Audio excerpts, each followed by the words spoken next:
Low prices, helpful service. That's Harris Ace Hardware. Harris Ace is your place for Yeti coolers, Traeger grills, Costa de Mar sunglasses, Calcutta Renegade coolers, plus Harris Ace is your hometown dealer for yellow wood treated lumber. Harris Ace will not be undersold on price, so you know you're getting the best price at Harris Ace. Your favorite place for hardware and lumber supplies is Harris Ace Hardware, West Cherry Street in Jesup. It's time now for the latest on local sports. In sports, the Braves continue to roll towards the division crown. They win last night at Philly, the final 7-2. Back in action tonight, we'll have it immediately following the day's girls varsity softball game, which begins at 5 p.m. Wayne County hosts Veterans today at the high school. Pregame today at 4:50. NFL football Monday night, a double dip. The Saints on the last-second field goal beat the Texans 30-28, 48-yarder. In the nightcap, the Raiders beat the Broncos 24-16. This past Sunday down in Jacksonville, the Jaguars lost to Kansas City 40-26. Also lost their starting quarterback, Nick Foles, to injury. A broken clavicle, had surgery Monday, will miss at least 8 weeks. Gardner Minshew, now the starter, but the Jags made a move and traded to acquire Joshua Dobbs from Pittsburgh for a draft pick in the next year's draft. Dobbs out of the University of Tennessee, now a member of the Jacksonville Jaguars.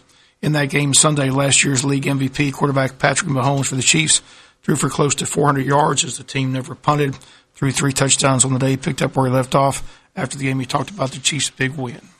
I just kind of rolled my ankle. I was kind of got stood up, and I was trying to throw the ball away to Kels and just drop it to him real quick, and they hit me and just kind of rolled under me, but just got it taped up, and they was able to go out and finish the game.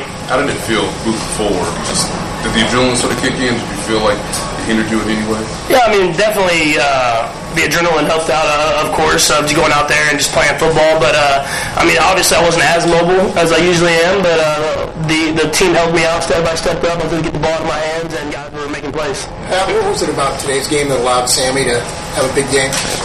Yeah, I mean, we've seen it all off season. I mean, Sammy's the way he's prepared his body, the way he's practiced. He really understands the offense at a different level than he did last year. And so whenever he got his number called, he made plays. I mean, the first play was he scored whatever yard touchdown that was. It was just he was like the third or fourth read, and I was put in his hand. He made someone miss and scored. So I mean, just having a better understanding of the full offense, I think, lets him play faster, and you can see that off season is paying off. Matt, did you see something that led you to believe that Sammy was going to be open on that play? Because it looked like you might have had Tyreek even in the plot.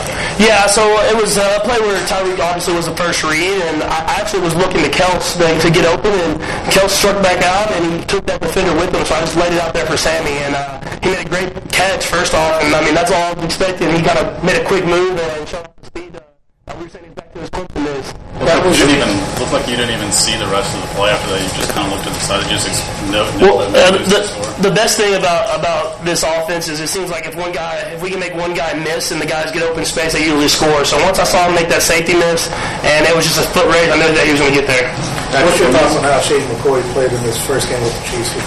Yeah, I thought he played really well. I mean, he had some big runs, of course. He was able to do the pass protection and do that different type of stuff. And you can tell he's a veteran, someone that's been with Coach Reed before, and as he gets more and more accustomed to the offense.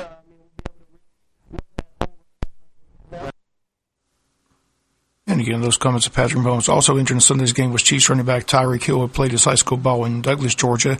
Hill had to be taken to an area hospital for treatment. Here's how detailed and coordinated the stadium's area, or how coordinated the stadiums are with area hospitals for players that need treated. Here was the Chiefs PR man updating Tyreek Hill's condition after the game Sunday. On Tyreek Hill, he had an injury in the game where he landed on his shoulder. He had a sternoclavicular joint injury, which is where your collarbone comes into your sternum. Those can be injured either coming out the front, up top, or in the back.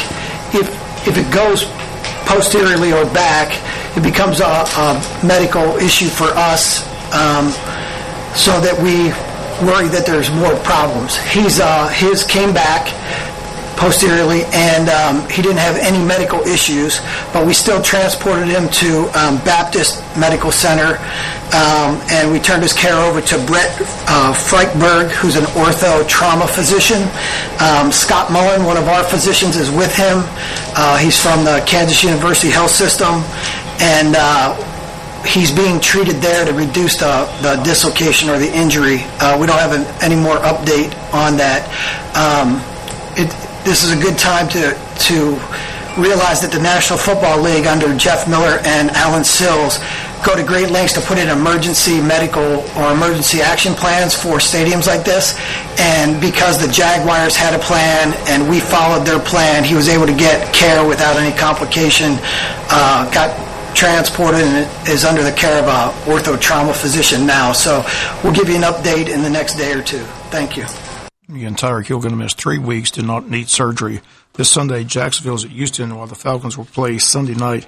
They'll be at home hosting the Philadelphia Eagles. That game at 8:20 Sunday night. Have it for you here on Big Dog Country, FM 105.5. We've got girls varsity softball day at 5 p.m. Girls host veterans in a non-region game. Statesboro here Thursday for a region contest. We'll have both games this week here on WIFO FM. Volleyball teams at home today hosting both Ware County and Statesboro. Those matches begin around 4 p.m. with the JV getting underway at 4. They run up until 7 p.m. with the last match. Cross-country team hosted a match this past Friday. Boys come in fourth behind Southeast Bullock, Jeff Davis, Appling County. Finn Ogden finished third out of 92 runners, his time 18:29. Connor Ogden ninth with a time of 19:16. James Dubberly 24th with a time of 20:30. Girls not enough to qualify as a team, but Alana Faley finished 16th with a time of 26:02. Kaylee Flores 22nd with a time of 27:27. 62 girls in the race this past Friday. The team in a race this Thursday over at Richmond Hill. Wayne County football Friday hosting Beaufort of South Carolina. That game is 7:30 this Friday at JC Stadium. That's going to do it for latest in local sports. Sports is brought to you each day at this time by our friends at Harris Ace Hardware. Check out the 50% off appliance sale going on now at your Sears hometown store in